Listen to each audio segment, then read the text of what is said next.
آغا صاحب چلتے ہیں اپنے سوالات کی جانب، اور آج ہمارے پاس پہلا سوال یہ ہے کہ آغا زندگی میں کبھی بھی خمس ادا نہیں کیا، اب خمس کی جانب متوجہ ہوئے، خمس کی اہمیت کو جانا، تو اب یہ چاہتے ہیں کہ خمس ادا کیا جائے، تو اب کیسے خمس کا تعین کریں، کیسے اندازہ لگائیں کہ کتنے مال پہ کتنا خمس ہے؟ ساری زندگی خمس ادا نہیں کیا ہے، اور یہ خمس نکال کے دینا کسے ہے؟ اس کا صحیح مستحق اور مصداق کون ہے؟ اس کے حوالے سے بھی بتائیے گا۔ دیکھیں جی، جس نے زندگی میں کبھی نہ دیا ہو، سب سے پہلے تو یہ مسئلہ معلوم ہونا چاہیے تمام مومنین کو، سامعین اور ناظرین کو، کہ جو خمس ہے وہ آمدنی میں نہیں ہے۔ ایسا نہیں ہے کہ آپ جو بھی کماتے ہیں تنخواہ کی صورت میں، کاروبار کی صورت میں، یا تجارت کی صورت میں، یا زراعت کی صورت میں، جو بھی کماتے ہیں اس کا خمس یعنی 20%، 20% آپ دیں۔ نہیں، آمدنی میں خمس نہیں ہے، بچت میں ہے۔ یعنی جو بھی آپ کماتے ہیں، ذریعہ معاش آپ کا کچھ بھی ہو، اس کو کمانے کے بعد اس کمائی کو اپنی ضروریات زندگی میں خرچ کریں، بیوی بچوں کو پالنے میں، ان کی شادی بیاہ میں، اسی طرح کچھ زیارات وغیرہ کے لیے بھی باندھا جاتا ہے، غریبوں کی مدد کرتا ہے، کسی کو کوئی انعام دیتا ہے کسی اچھی کارکردگی پر، تو تمام تر اخراجات کے بعد جو بچ جائیں اس کا آپ نے خمس دینا ہے۔ اب آپ کے کئی سالوں سے بسر روزگار ہیں اور تنخواہ لیتے ہیں، اب آپ کو نہیں پتا کہ گزشتہ سالوں میں پہلے سال کتنی، دوسرے سال کتنی، اور آج کل کتنی آپ کی بچت ہے۔ اس کا طریقہ یہ ہے کہ آپ اپنے علاقے میں جو بھی ایک تو یہ کہ مجھے امید ہے کہ آپ کسی نہ کسی مجتہد کی تقلید میں ہوں گے، یعنی اپنی جو عبادات ہیں وہ کسی نہ کسی مجتہد کے فتویٰ کی روشنی میں انجام دے رہے ہوں گے۔ تو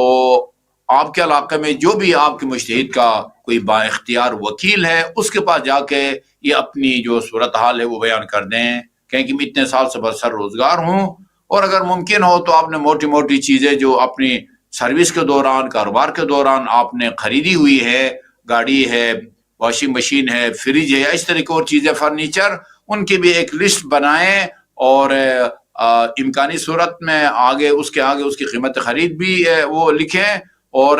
اس مجتہد کے وکیل کے پاس جائیں، وہ آپ کے گزشتہ اور موجودہ اخراجات، آمدنی کا موازنہ کر کے، ان کے پاس یہ اختیار ہوتا ہے کہ وہ ایک رقم مقرر کر کے آپ کو بتائیں کہ آپ اتنا جو ہے نا وہ آپ خمس دے دیں۔ ظاہر ہے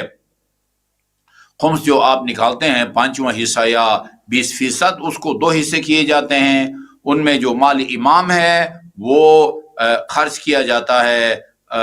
یعنی دین کی تبلیغ، مذہب کی تبلیغ میں، ضرورت مند مومن کی ضروریات کو پورا کرنے کے لیے، اور جو آدھا مال سادات ہوتا ہے وہ ان سادات کو دیا جاتا ہے۔ سادات یعنی جو باپ کی طرف سے جناب ہاشم تک جن کا شجر نسب پہنچتا ہو، وہ سادات ہیں۔ سادات جو غریب ہیں، فقیر ہیں، یعنی ان کی آمدنی کم ہے اور اخراجات زیادہ ہیں، اور اس کے علاوہ وہ نماز روزے کے بھی پابند ہوں، اور اگر خاتون ہے تو وہ باحجاب اور پابردہ بھی ہو۔ جو مال امام ہے وہ آپ مجتہد یا اس کی وکیل کی اجازت کے بغیر اس جگہ نہیں خرچ کر سکتے جہاں پر مال امام خرچ کیا جاتا ہے۔ البتہ جو مال سادات ہے اس کے بارے میں آیت اللہ سیستانی حفظہ اللہ وہ فرماتے ہیں کہ آپ اپنی ذمہ داری سے ان شرائط کے حامل سادات کو سام سادات دے سکتے ہیں، جبکہ رہبر معظم وہ فرماتے ہیں کہ مال امام کی طرح مال سادات بھی مجتہد یا اس کی وکیل کی اجازت سے خرچ کریں۔ یہ حل ہے۔ اور البتہ ایک نکتہ اور عرض کروں کہ اگر فرض کریں آپ کا خمس زیادہ بنتا ہے اور آپ فی الحال سارا کا سارا خمس ادا کرنے کی پوزیشن میں نہیں ہے، تو پھر جو مجتہد کا وہ وکیل ہوگا اسی کے پاس اختیارات ہوتے ہیں کہ وہ آپ کو مہلت دے دے، سال بعد ادا کریں، 2 سال کے بعد ادا کریں، اور وہ اس کے پاس یہ اختیارات بھی ہوتے ہیں کہ وہ آپ کو کہیں کہ قسطوں میں ادا کریں۔ آسانی سے ہر مہینے جتنے بھی آپ ادا کر سکتے ہیں، 5,000، 10,000، 20,000، 25,000، وہ آپ کو قسطوں میں ادا کرنے کی بھی اجازت دے سکتے ہیں۔ اللہ تعالیٰ آپ کے اس نیک کام اور اس شرعی ذمہ داری سے جلد از جلد بری ذمہ ہونے کی توفیق عطا فرمائے۔ جی آغا صاحب بہت شکریہ۔ اس کے بعد ایک اور سوال خمس کے حوالے سے شامل کریں گے۔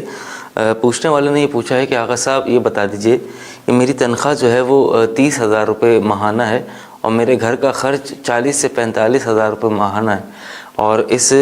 تنخواہ میں صحیح گزارا نہیں ہوتا ہے، بہت ہاتھ کھینچ کے ہاتھ تنگ کر کے ہمیں گزارا کرنا پڑتا ہے۔ کچھ ایسے پیسے بھی ہوتے ہیں جو ہمیں اوپر سے مل جاتے ہیں، مثال کے طور پر کبھی کسی کام کے ذریعے سے کوئی پیسے آ جاتے ہیں، کبھی کسی کام سے کوئی پیسے آ جاتے ہیں، تو وہ اضافی پیسے ہوتے ہیں، لیکن تنخواہ جو ہے وہ ہر مہینے جو ملتی ہے وہ 30,000 روپے۔ اب آغا صاحب سوال یہ ہے کہ بسا اوقات ایسا ہوتا ہے کہ ہمیں کسی چیز کے عوض کوئی رقم مل گئی، مثال کے طور پر ہم نے کوئی چیز اپنی بیچی اور اس میں ہمیں منافع ہوا، سال میں ایک دفعہ ایسا ہوتا ہے، یا ہماری کوئی BC کھل گئی، کمیٹی کھل گئی اور سال میں ایک دفعہ وہ کمیٹی کھلی ₹1,00,000 کی، تو کیا ہمیں اس کمیٹی پر یا اس منافع پر کہ جو ہمیں کسی چیز کو بیچنے کی صورت میں حاصل ہوا ہے، کیا اس پہ ہمیں خمس ادا کرنا ہوگا یا نہیں؟ وضاحت فرمائیے گا۔ دیکھیں، ایک تو مجھے سمجھ میں نہیں آتی بات کہ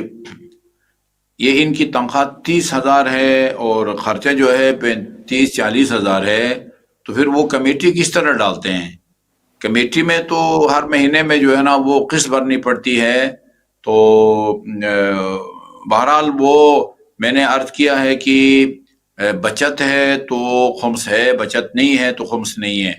آمدنی کم ہے اخراجات زیادہ ہیں تو خمس نہیں ہے، جتنی آمدنی ہے اتنے ہی اخراجات ہیں تو بھی خمس نہیں ہے، آمدنی زیادہ ہے اخراجات کم ہے تو اس میں خمس جو ہے وہ واجب ہوتا ہے۔ تو یہ جو آپ کمیٹی ڈالتے ہیں، وہ جو پیسہ آپ کو ملا ہے وہ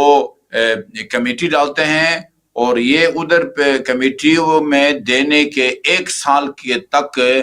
جو ہے نا اگر سال گزر جائے تو پھر جو ہے نا اس کمیٹی میں آپ نے جتنا پیسہ دیا ہے اس کا آپ کو جو ہے نا وہ خمس سے وہ دینا ہوتا ہے۔ اگر کوئی چیز آپ نے بیچی ہے اور وہ بیچنے کے بعد اس کی قیمت کو سال گزرنے سے پہلے اپنی ضروریات زندگی میں خرچ کیا ہے تو پھر نہیں ہے، اور اگر سال بھر یا